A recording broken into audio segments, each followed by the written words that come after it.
Let's evaluate some more integrals using the fundamental theorem of calculus. So the first one is cosine of x minus 2 from 0 to pi over 2.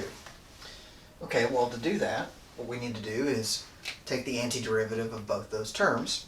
Now, the antiderivative of cosine of x is sine of x. So we end up with sine of x. And the antiderivative of a constant is just the constant times x. So that's minus 2x from 0 to pi over 2. So then what we do is we plug in the bounds here. We say sine of pi over 2 minus 2 times pi over 2. So that's the upper bound portion. And then we subtract the lower bound portion. So that's sine of 0 minus 2 times 0. Now clearly sine of 0 is 0 and 2 times 0 is 0. So this vanishes. And sine of pi over 2 is 1. And 2 times pi over 2 is just pi. So it's 1 minus pi. And that's your answer for that particular one. Now, for this one, we have to be a little more clever.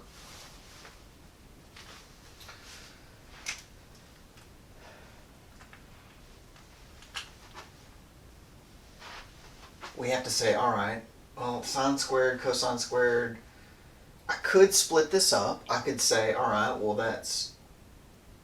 I could pull out the 5, and I could say that's 3 over sine squared.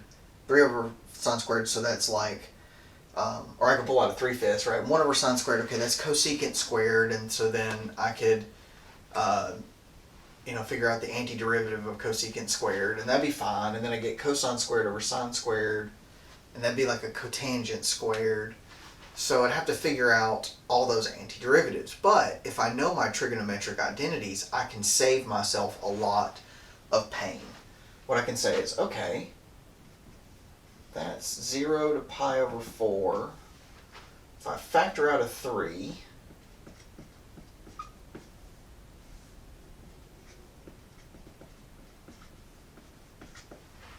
I now have 1 minus cosine squared theta over sine squared theta.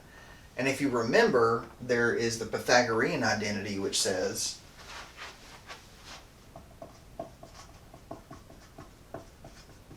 sine squared theta plus cosine squared theta is equal to 1, which we can rewrite to say that sine squared theta is 1 minus cosine squared theta by subtracting cosine squared theta on both sides. So then I can rewrite this as 0 to pi over 4 of 3 sine squared theta over 5 sine squared theta d theta,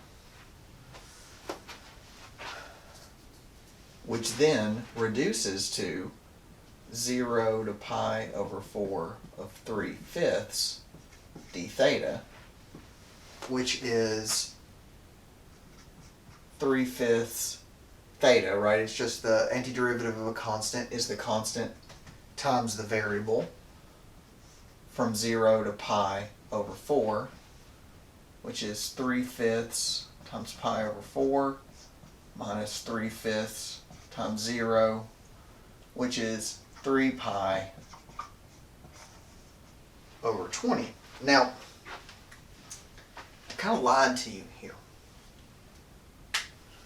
Fundamental theorem of calculus doesn't technically apply to this.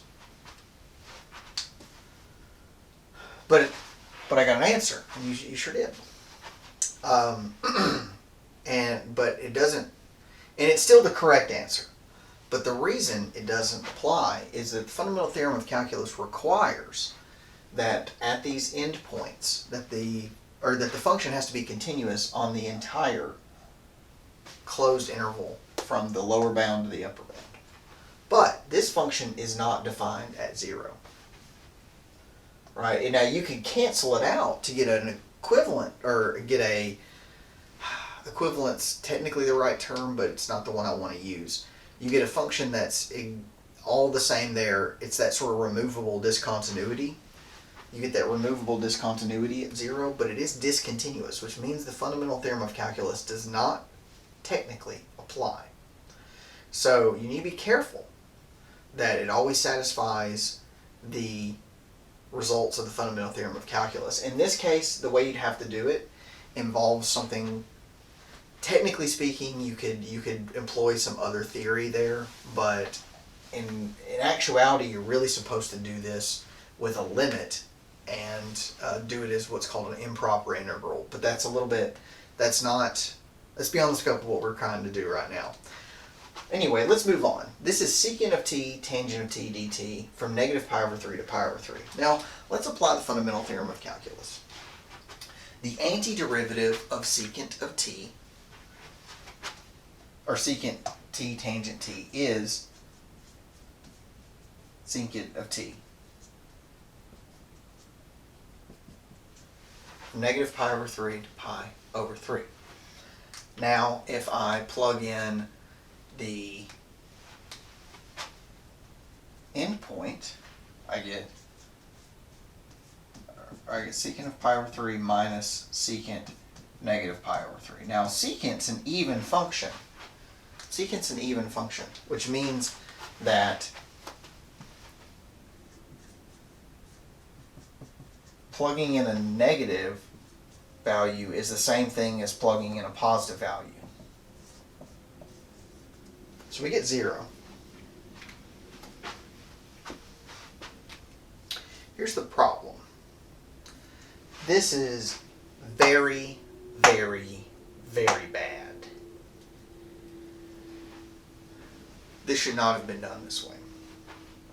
Now, it's fine, you plug it in, whatever, you don't, this is the right answer.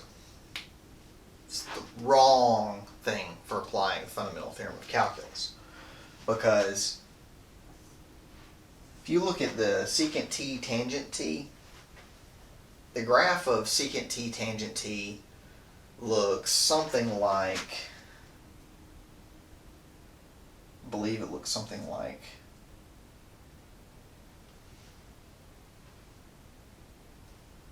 no, sorry. Let me think about this for a second. I believe it looks something like,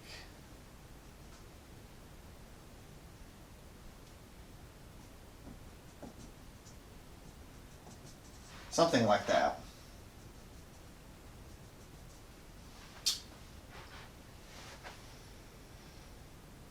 I'd have to think about that for a second. But the idea here is this thing has a discontinuity at 0 because tangent is not defined. I'm sorry. No, that's...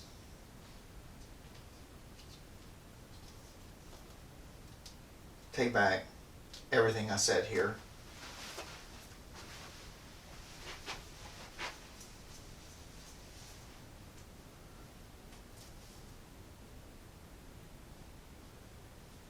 Sorry, I'm thinking through this real quick.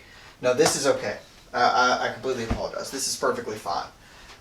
The thing I was worried about is if you get to like pi over 2 or something like that, you end up with problems because this thing has discontinuities and they're not removable. And there are certain things you can do that come out with the right answer, but in this particular case, this is perfectly fine. I apologize for that tangent there. No pun intended. But the thing that you always have to be careful about, always, every time, don't ever forget it, is that these functions have to be continuous over the entire interval for the fundamental theorem of calculus to apply. If you don't have those guarantees, then you could apply it and you might actually get a number, but that's not your answer. And it might even be right, but it's right only accidentally. It's not right mechanically. So just always be careful. I apologize for taking you, kind of off the beaten path there. This is the way you should solve this one. But but be careful when taking these types of integrals.